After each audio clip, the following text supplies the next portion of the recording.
With so many aquariums and with so many fish that I have down here in this room, as well as upstairs in my home, that I have a lot of fish. And a lot of people wonder, where do I get all these fish? Do I buy them locally? Do I order them online? And it's a little bit of both. But today I'm going to tell you how to buy fish online.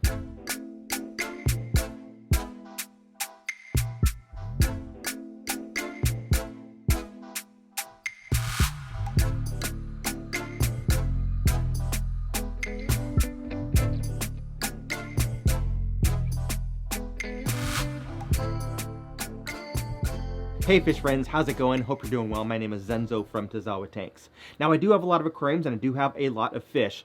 And for the most part, I try to buy my fish locally. I try to get them locally, either through a friend, through a local breeder, through the fish club, or local fish stores, because I do like to support the smaller mom and pop fish stores in my area. It keeps them open, it's good for the hobby, etc. But there are some times then when there's a fish that I want, a particular species of fish, or a specific, something specific that I am looking for, that I need, that is not available locally. The stores can't order them, so I have to look outside of my area to get them. And that means that I have to shop online. Now, recently, I was actually contacted by a seller, and they actually offered some fish to me for free. They watched one of my videos and wanted to basically donate to my fish room, and wanted to make sure that I had these fish that I was looking for. So I said, absolutely, I'll pay for shipping. And I did a little bit of research first, and made sure that they were a legit company, which they are.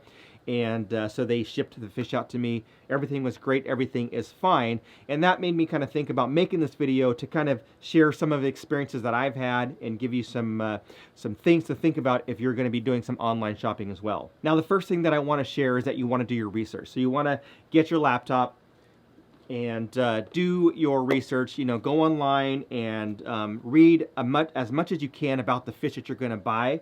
So that means that you want to know, do you have the right tank size? Do you have the right water parameters? Do you have the kind of food that these fish need? Are you equipped to handle, live foods in some instances? So make sure that you do all of your research beforehand so that you know that you are able to care for these fish. You don't want to just watch someone's video or think, see a picture on Instagram, see a cool mudskipper or some Oscar cichlid or something, and think that you should have that. You may, but it might be a situation where you just don't have the facility, the capability of caring for those fish. So you want to make sure that you know all of that beforehand. Now, additionally, you want to make sure that you research the seller. So when I had agreed to take these fish from this seller, even though I'm not paying for the fish, I still was paying for shipping, but I also wanted to make sure that if I'm accepting fish from somebody, that I believe in what they do. So I did a little bit of research myself, looked them up and saw their website and kind of perused through and saw that they were really some hobbyists that were very involved in the hobby, and they were just looking to give back.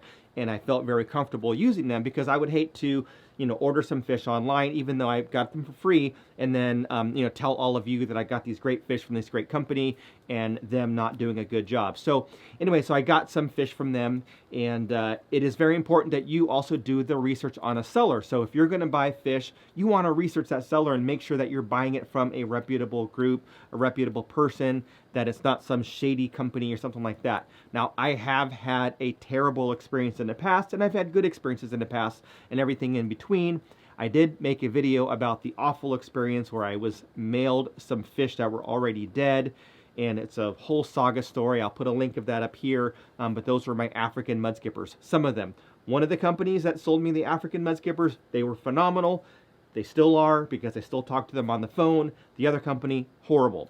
So do your research and make sure that you know. You can go on Yelp, you can go on a Better Business Bureau, you can talk to other hobbyists on Facebook groups and things like that to find out if this group is good or not, if that person is good or not, and try to learn from other people's experiences. Once you've determined that you found the fish that you are able to take care of, and you found what you believe to be a reputable seller, contact the seller. Pick up the phone and call them if that's available, if they have a number listed on their website. Email them and try to have some email communication if they don't have a phone number. I highly recommend that you have some dialogue, whether it's written or verbal communication with the seller, so that they understand what it is that you're looking for and that you feel confident that they are able to deliver on what it is that you're going to be buying. Because there are situations where you try to get a hold of somebody and they don't return phone calls, they don't return emails, and they send you something that's dead in the mail, and you have no way of recovering your money or ensuring that you get new fish. So talk to them, communicate with them beforehand so that you both are in agreement as far as what it is that you're going to be buying and that you feel comfortable. I really, really don't want you to bypass this step. I would very much say that that's a very important step in this process. Okay, so you've talked to the seller and you're all set. Make sure that you are ready to accept the fish. So you want to make sure that you're going to be home on the day that the fish are going to arrive. If you're not going to be home, then make sure that somebody else is home, or send them to a place where you are going to be, a business if you're at an office or something. Make sure that somebody is there to accept the fish. You don't want them sitting outside all day if it's cold or if it's hot, because that could impact their health. It could cause them to die, and you want to make sure that they are taken care of right away. So make sure that you're home and communicate with the seller. Get a tracking code. Every reputable seller is going to give you a tracking code of what they ship you, and you can very easily look and see where those fish are and where they're coming from. So you can track them. They're coming from, the Midwest, and you can see that they've stopped in Denver and they're on their way to California, whatever. You can track that process. So make sure that you do that.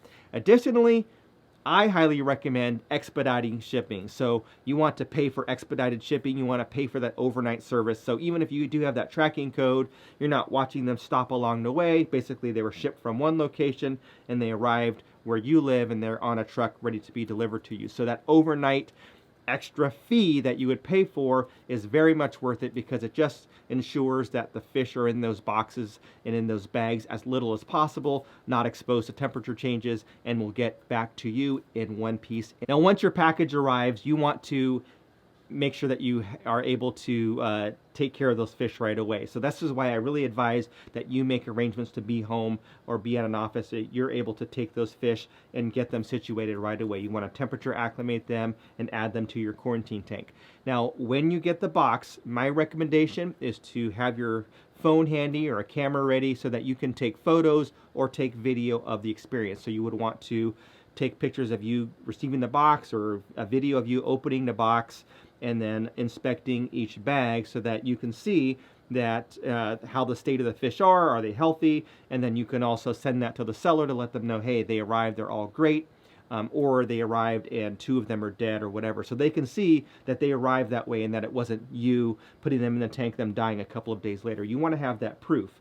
I always like to send it to the seller regardless if it's good or bad, just so that they know, hey, the fish arrived and they're healthy and the customer's happy and they don't have to worry about it anymore.